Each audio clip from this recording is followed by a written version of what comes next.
একবার নিজের মনের মধ্যে কোশ্চেন করেছেন যে আমি টেলিপ্যাথি করলাম, কেন সেই মানুষটার ফোন এলো না?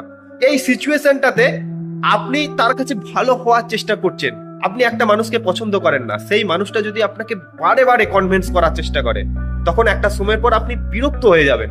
কারোর কাছ থেকে আমরা যখন রিজেকশন পাই তখন আমরা ঠিক থাকতে পারি না, মনে হয় কি কারণে রিজেকশন দিল, যখন কারণটাও জানতে পারি তখন মনে হয় আমাকে রিজেকশন দিল, এরকম চিন্তা ভাবনা মাথার মধ্যে থাকে। আর তার সাথে রিলেশনটা কিভাবে ঠিক করে নেবো, এই চিন্তা ভাবনাটা আরো মাথার মধ্যে ঘুরতে থাকে।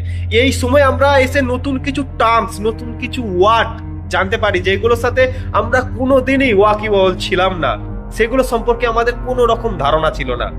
বিভিন্ন রকম প্রে, বিভিন্ন রকম টেকনিক এইরকম করেও তার সাথে যোগাযোগ করা যায়, কত কিছু জিনিস আমরা শিখতে পারি। তো বন্ধু, নিজের ভালোবাসার মানুষটাকে ফেরাতে চাইছেন, অবশ্যই টেকনিকগুলো ফলো করেছেন, কিন্তু টেকনিকগুলো ফলো করছেন, কাজ হচ্ছে না। কেন কাজ হচ্ছে না বন্ধু? একবার নিজের মনের মধ্যে কোশ্চেন করেছেন যে আমি টেলিপ্যাথি করলাম, কেন সেই মানুষটার ফোন এলো না? আমি ল অফ অ্যাট্রাকশন করলাম, কেন কোনো পজিটিভ দিক পেলাম না? আমি অনেক কিছু করেছি কিন্তু কিছুতেই কিছু ফল পাচ্ছি না, কেন? বন্ধু, এইখানেও আপনাকে একটা জিনিস ভাবনা চিন্তা করতে হবে যে ভালোবাসার মানুষটাকে ফেরানোর জন্য আপনার গুরুত্ব, আপনার ভ্যালু সব থেকে বড় ইম্পর্টেন্ট। যেই মানুষটার কাছে আপনার গুরুত্ব, আপনার ভ্যালু কমে গেছে, তার কাছে যদি আপনি বারবার করে থাকেন, সে বিরক্ত হবে। আপনি একটা মানুষকে পছন্দ করেন না, সেই মানুষটা যদি আপনাকে বারে বারে কনভিন্স করার চেষ্টা করে, তখন একটা সময়ের পর আপনি বিরক্ত হয়ে যাবেন। ঠিক তো বন্ধু? ঠিক সেম বন্ধু, আপনি আগে তার ভালোবাসার মানুষ ছিলেন, এখন তার ভালোবাসার মানুষ না, এখন আপনাকে সে পছন্দ করে না, এখন আপনাকে তার বিরক্ত লাগে। এই সিচুয়েশনটাতে আপনি তার কাছে ভালো হওয়ার চেষ্টা করছেন, কিন্তু আপনার কর্মের জন্য না আপনি খারাপ হয়ে যাচ্ছেন। তো বন্ধু, আমি অনেক ভিডিওতে বলি, আপনার ভালোবাসার সম্পর্কটাকে ঠিক করতে গেলে আপনাকে তার কাছ থেকে দূরে সরে আসতে হবে, আপনাকে নো কন্ট্যাক্ট রুলস ভালো রকম করে ফলো করতে হবে। তার সাথে বিভিন্ন রকম প্রে আছে, টেলিপ্যাথি করুন বন্ধু, অবশ্যই আপনি সঠিক ফল পাবেন। আমি নিজে পেয়েছি বন্ধু।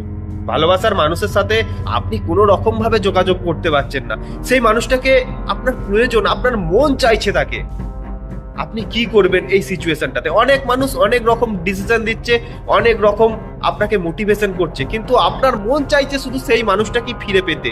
কিভাবে তার সাথে আবার সম্পর্কটা ঠিক করবেন, সেটাই আপনার মাথার মধ্যে সব সময় চলতে থাকে। বন্ধু, ভালোবাসেন তাকে, ভালোবাসার সম্পর্কটাকে ঠিক করার চেষ্টা করছেন, কিন্তু বন্ধু এইরকম করলে তো চলবে না।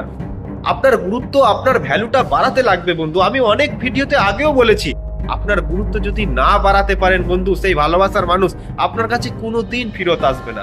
আর যদিও ফেরত আসে, সে খোঁজ নিতে ফেরত আসবে, আপনি কি করছেন, আপনার সিচুয়েশনটা কি, কিন্তু আপনার কাছে পার্মানেন্টলি ভাবে ফিরে আসবে না। পার্মানেন্টলি ভাবে ফিরে আসবে তবেই যবে তার ইগোটা ভাঙবে, যবে সে বুঝবে সে ভুল ছিল, আপনি ঠিক ছিলেন।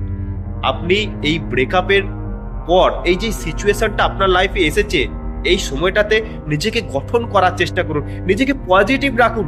দেবদাস হয়ে গেলে বন্ধু চলবে না, নিজেকে এই সময় শক্ত রাখতে হবে। এখন অপশনের যুগ, এখন একটা মানুষের কাছে এত অপশন আপনি কল্পনাও করতে পারবেন না। এখন বিভিন্ন রকম ডেটিং অ্যাপস, বিভিন্ন রকম সোশ্যাল মিডিয়া আছে, যেখানে একটা মানুষ নিজেকে এন্টারটেনমেন্ট করে রাখার জন্য যথেষ্ট উপায় পেয়ে যাবে। তো বন্ধু, আপনি এই সিচুয়েশনে তার কথা মনে করছেন, তাকে ফেরানোর চিন্তা ভাবনা করছেন, এই চিন্তা ভাবনাগুলো একটু কমান।